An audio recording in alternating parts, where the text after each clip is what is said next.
Okay, so when you think of the Dragon Boat Festival, what comes to mind first? Is it just, the sticky rice dumplings, the Zongzi, or maybe those big exciting races?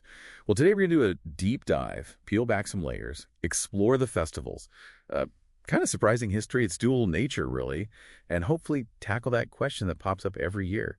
Should we be wishing people Duan Kuai Lei, like Happy Dragon Boat Festival? Or is it Duanagang, peace and health? Yeah, it's a great question. And what's really fascinating, I think, is how the festival shows us this ancient struggle, people versus nature. It's a journey from, well, basically trying to survive to the big celebration we see today. It's got this really rich mix of beliefs, traditions, much more complex than just one story. That's interesting. So survival, what were the ancient roots then? What were they actually trying to survive? Right. So historically, the festival lands on the 5th day of the 5th lunar month. Nongli Luye, and that time was actually known as the evil month, evil day. Think intense heat, humidity, and what they called the 5 poisons, snakes, scorpions, creepy crawlies. So the festival in its earliest form, it was really like a public health measure, a way to collectively ward off all that bad stuff, the sickness, the pests. Wow, okay, so less about celebration, more about protection. Like ancient survival gear, what did they actually do? Exactly. Survival gear is a good way to put it. They'd hang things like mugwort, Akio and Calamus, Chengpu on their doors, believed to repel evil spirits and, well, probably insects too.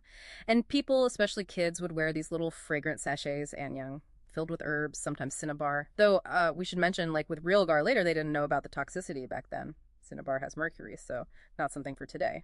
And you mentioned Rilgar wine, Shanghuangjing. That sounds pretty traumatic. Part of the defense kit, too. Oh, yeah, absolutely. It was a big one historically.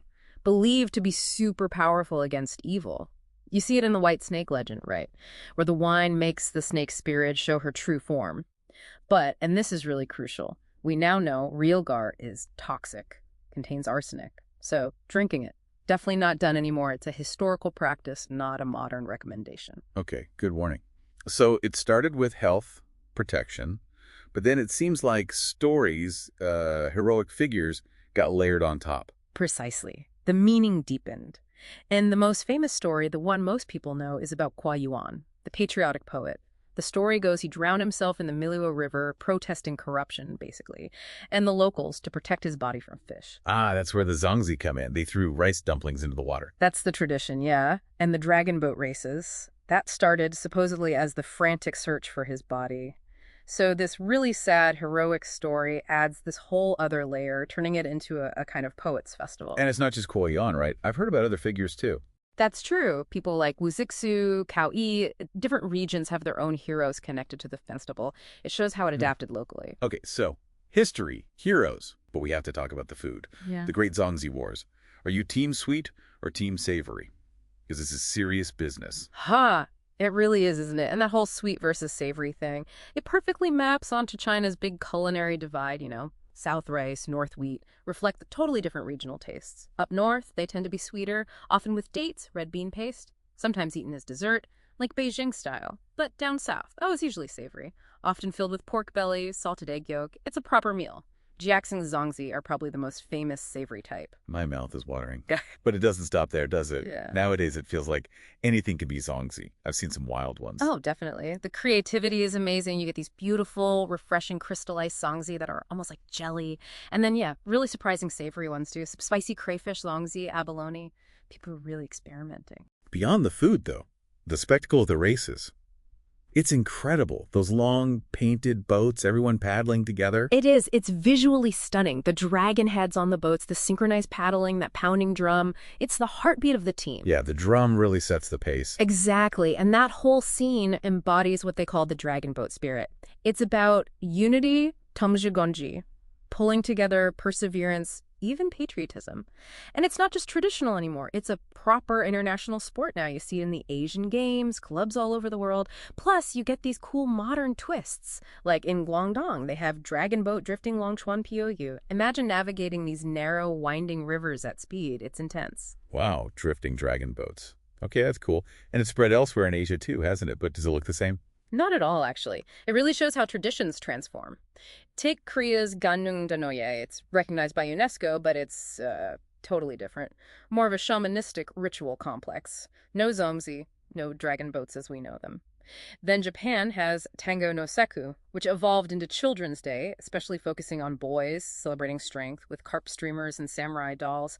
Again, quite different. Vietnam's Toto and God is maybe closest to the ancient roots. It's still primarily focused on killing insects, on health, and warding off pests.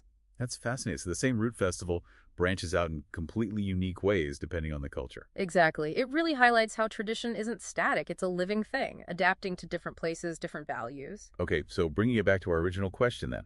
After all this, Onkeng for health and peace or Kwai for happiness? Where do we land? Well, I think what we've seen is that both actually work, don't they? They just connect to different aspects of the festival's history and its modern feel. Onkeng Peace and Health definitely honors those ancient roots, that whole public health focus, the wish for protection. It respects the depth. Right. It acknowledges the serious side, the historical weight. Yeah. But Kwai Happy totally captures the modern vibe, doesn't it? The joy of the races, the family gatherings, enjoying the delicious Zongzi. It's a celebration. So really, you can't go wrong. It just depends on what aspect you're focusing on. Precisely. And the fact we even have this discussion shows the festival is alive, right? It's a living culture, constantly evolving, holding all these meanings at once. Absolutely. Yeah. It's got this incredibly rich, multifaceted identity. So maybe the final thought for you listening is, what part of the Dragon Boat Festival really resonates with you? And come on, are you Team Sweet or Team Savory? Let us know.